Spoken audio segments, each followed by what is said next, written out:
Good morning everyone.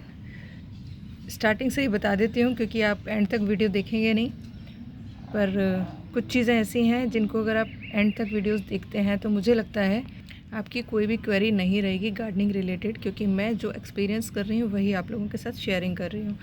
आज है जो पत्तेदार सब्जियाँ हैं लाइक पालक, मेथी, धनिया, सरसों, ये जो जिनका हम साग बनाकर खाते हैं वो सब आप उगा सकते हैं।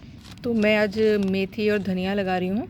तो ये देखिए मैं मेथी जो है मार्केट से लेकर आई थी और इसका जर्मिनेशन रेट तो बहुत अच्छा रहा, लेकिन सारे पौधे गल के ख़राब हो गए। और ये मेरी मम्मी ने मुझे दी थी, ये देशी शायद मेथी है और बहुत ही शानदार जर्मिनेशन रहा था। आज उस सारे को हार्वेस्ट कर लूँगी, क्योंकि मैंने आप लोगों के साथ शेयर किया कि जब मैं अपने घर जाना होता है, यानी दिवाली पे मैं अपने ससुराल और मायके दोनों जगह जाती हूँ, तो वहाँ पर क्या होता है कि जब मैं जाती हूँ तो पीछे से मेरी जो हेल्पर हैं वो पानी लगाती हैं तो गड़बड़ हो जाती है सारे पौधों में, तो मर जाते हैं पौधे, तो काफ़ी सारे ख़राब हो गए। तो मैं एक बैच और लगा रही हूँ। धनिया ये देशी वाला है, इसको मैंने भिगो कर रख दिया है। अब मैं आप लोगों को एक चीज़ बोलना चाहूँगी, अगर आपके पास डीकम्पोज़र है तो आप थोड़ा से डीकम्पोज़र में इन चीज़ों को उपचारित ज़रूर किया करिए, क्योंकि हम जब बीज को उपचारित कर देते हैं यानी कि उसको ट्रीट कर देते हैं तो वो फंगस लग के ख़राब नहीं होता है। तो मैंने अभी डाला नहीं है, मैं इसमें भी कुछ ड्रॉप, क्योंकि मैंने धनिया को भिगो कर रखा है, कुछ ड्रॉप मैं इसमें डीकम्पोज़र की डालूँगी। डीकम्पोज़र नहीं है तो थोड़ा सा बायो एंजाइम भी डाल सकते हैं, एलोवेरा वाला या कोई भी डाल दीजिए, बहुत थोड़ा सा। मेथी को मैं भिगो नहीं रही हूँ इस बार, मेथी को मैं ऐसे ही लगा रही हूँ क्योंकि जर्मिनेट हो जाती है 3 से 4 दिन में, क्योंकि मैं देख रही हूँ भिगो कर डाल रही हूँ तो फंगस बहुत जल्दी आ रहा है। पालक का एक बैच लगा चुकी हूँ, नेक्स्ट बैच मैं नेक्स्ट डेट पे लगाऊंगी। तो आप जितनी भी सब्जियाँ लगाएं ना, उनके 15-15 दिन के गैप में लगाइएगा, जिससे कि आपको पूरी सर्दियाँ खाने के लिए सब्जियाँ मिल सकें। ये मैंने सरसों लगाई थी, सरसों का एक बैच अब चल पड़ा है, आज मैं लगाऊंगी दूसरा बैच। धनिया का जर्मिनेशन देशी वाले का बहुत बढ़िया रहा है। देखिए सारे जो हैं जो छोटे छोटे से पौधे आपको दिख रहे होंगे निकलने शुरू हो गए हैं। ये मेरी मेथी है फर्स्ट बैच की, जो कि देखिए बड़ी हो गई है। आज मैं सारी को क्लीन कर दूंगी और फिर दोबारा से इसके अंदर मैं नया बीज डालूंगी।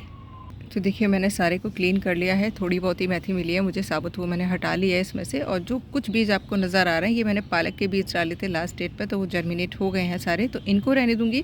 इसी के अंदर मैं मेथी के डाल दूंगी। पालक को जड़ सहित नहीं उखाड़ना होता है, या मेथी को हम लोग इनकी लीव्स को हार्वेस्ट करते रहते हैं, जिससे कि नीचे से वो निकलता रहता है। और जितने भी आपके टमाटर के पौधे हैं ना या सब्जियों वाले पौधे हैं, उनमें सब में मेथी के सीड्स डाल दीजिएगा, क्योंकि मेथी का जो पौधा होता है वो काम करता है नाइट्रोजन फिक्सिंग का। तो आपको जो नाइट्रोजन के लिए बार बार कोई भी खाद देनी पड़ती है वो नहीं देनी पड़ेगी। और मिक्स क्रॉपिंग का फ़ायदा ये होता है, जैसे देखिए टमाटर के पौधे लगे हुए हैं तो इनमें से मैं अभी हटा के अलग कर दूँगी और सिर्फ एक पौधा इसमें छोड़ूंगी, बाकी सब जगह पर मैं यहाँ मेथी लगा दे रही हूँ।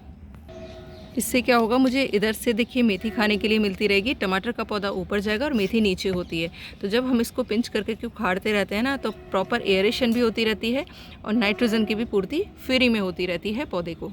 तो ये सब में मैंने स्प्रिंकल कर दिया है। अब इस पर एक हल्की सी लेयर में खाद मिली मिट्टी की चढ़ा दूँगी।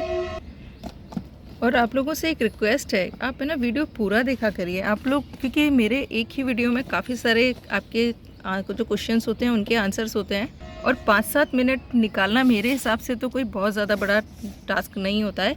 और कई लोग हैं जो मुझे मैसेंजर पे मैसेज करते हैं कि मैम आपकी क्लास लेनी है। तो देखिए मैंने शुरुआत में सिर्फ कुछ ही लोगों को क्लासेस दी थी, क्योंकि मुझे लगता है मेरे वीडियोस देखकर आप ज़्यादा अच्छे से सीख पाएंगे। क्लासेस में 4-5 दिन में तो मैं आपको कितना ही बता दूंगी, बेसिक्स चीज़ें ही बताती हूँ। और बेसिक के लिए तो मैंने आपको 30 वीडियोस बना रखे हैं, अगर आप उनको एक बार देख लेते हैं और उन चीज़ों को फॉलो कर लेते हैं तो मुझे नहीं लगता आपको मेरी क्लास की भी ज़रूरत पड़ेगी, क्योंकि देखिए मैं भी कर के प्रैक्टिस कर के ही सीख रही हूँ। बस अब हल्के से पानी स्प्रिंकल कर दूंगी, बहुत ज़्यादा पानी मत डालिएगा, क्योंकि बहुत ज़्यादा फंगस वो पानी रहता है तो फंगस आ जाती है। और इनको कम से कम 5 से 6 घंटे की धूप ज़रूर चाहिए, तभी आपके यहाँ ये सब्जियाँ बहुत अच्छे से ग्रो करेंगी। और हाँ, किसी ने मेरे साथ जब मैंने बताया था कि फंगस आ रहा है ऊपर की साइड में और आपकी सैपलिंग गल रही हैं, तो देखिए मैंने जो प्रैक्टिस की और उसका मुझे रिज़ल्ट 100% आया। मेरे पास एलोवेरा का बायो एंजाइम बना हुआ रखा है, मैंने पानी में मिक्स करके वही स्प्रे किया ऊपर की लेयर पर, तो मेरे यहाँ पर वो प्रॉब्लम सॉल्व हो गया। तो आप भी अप्लाई कर लीजिएगा। अब इस कंटेनर में लगाऊंगी कसूरी मेथी। और एक और देखिए अगेन दिखाती हूँ, ये मेरा पिछले साल का पॉट है जिसको कि मैंने दोबारा से फिल करके भर के रख दिया था। और रखने के बाद आप इसके अंदर वैरायटी देखिए, अगेन क्योंकि डेज़ी था इसके अंदर भी, डेज़ी उगाया, सरसों उगाया, आसपास इसके सरसों के पौधे थे, मकोई उगाया, चौलाई उगाया, जितने भी विंका के प्लांट्स थे वो उगाए, चंगेरी उगाया, कुप्पी मोनी उगाया, मतलब कितनी सारी वैरायटी हैं, दूधी है, इतने सारे मेडिसिनल प्लांट्स हैं। और देखिए फ्लावर जो फूलों वाले पौधे हैं वो भी उगाए हैं। तो देखिए ये होता है, सब कहते हैं ना इसका पोषण उसने ले लिया, उसका पोषण उसने लेके सब बहुत अच्छे से ग्रोथ कर रहे हैं। तो अगर मिट्टी अच्छी है, मिट्टी में जीवन है, तो आपके सारे पौधे मिलकर बहुत अच्छे से ग्रोथ करेंगे। अब मैं क्या करूँगी, जो ईडेबल प्लांट्स हैं उन सबको हार्वेस्ट कर लूँगी। तो नेचुरल है, बीच बीच में क्या रह जाएंगे, फूलों वाले पौधे रह जाएंगे, वो बढ़ना शुरू कर देंगे और मुझे फ्री में खाने के लिए सब्जियां मिल गई। अब रह गया है धनिया, कसूरी मेथी और सौंफ, वो मैं और लगा दूंगी। तो वीडियो आप लोगों के साथ शेयर किया ही हुआ है कि कैसे किया था। और ये देखिए नींबू के लिए किसी ने पूछा था कि मैम नींबू तो बहुत है लेकिन पक नहीं रहे, ये अपने आप पकेंगे। साइज़ देखिए कितना बड़ा निकल कर आया है, बहुत ही रसीले नींबू हैं।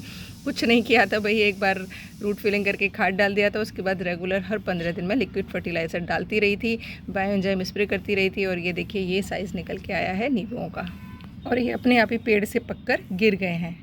तो बस आज लगा लीजिएगा, जितनी भी पत्तेदार सब्जियां लगानी है एक बैच आज लगा लीजिएगा और एक बैच लगाइएगा नेक्स्ट डेट पर। तो इस तरीके से आपको पूरी सर्दियां सब्जियां खाने के लिए मिलती रहेंगी। रिक्वेस्ट करना चाहूँगी कितना भी ऑर्नामेंटल प्लांट उगाइए लेकिन अपने खाने के लिए ज़रूर कुछ ना कुछ उगाइए, क्योंकि केमिकल फ्री होगा तो आपकी हेल्थ के लिए भी बहुत अच्छा होगा।